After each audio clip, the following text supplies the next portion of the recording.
তো জোহার গাইস, মুই লাগি মন্টু। তো অলপ আইস বিচ দিয়ে ঘুরে গেলি। তো আজকে বিচকের নাজারা তো অলপ দেখে কোশিশ করি মুই। তো তোদেরকে দেখে কিরকম লাগে কিরকম নাই জানি बीच।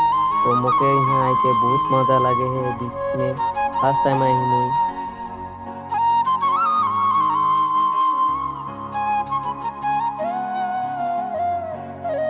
तो এখন फिलहाल गोवा में ऑफ सीजन चलते हैं। तो এখন बारिश में यहाँ आदमी भी बहुत ज़्यादा कम আছে।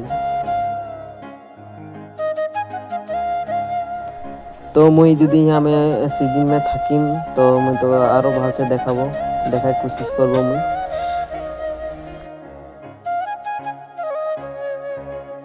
तो आज हम 3 जन जाएगी। तो 3 जन के भीतरे उधर भी दोनों जन ब्लॉग बनाते हैं। तो उधर आगे से ब्लॉग बनाते हैं। मुई तो आज फास्ट।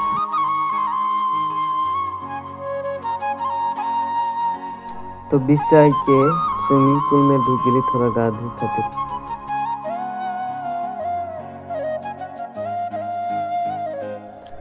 तो आज के मिनी ब्लॉगটা এর না তাই রহে। তো আজ খাतिर बाय बाय।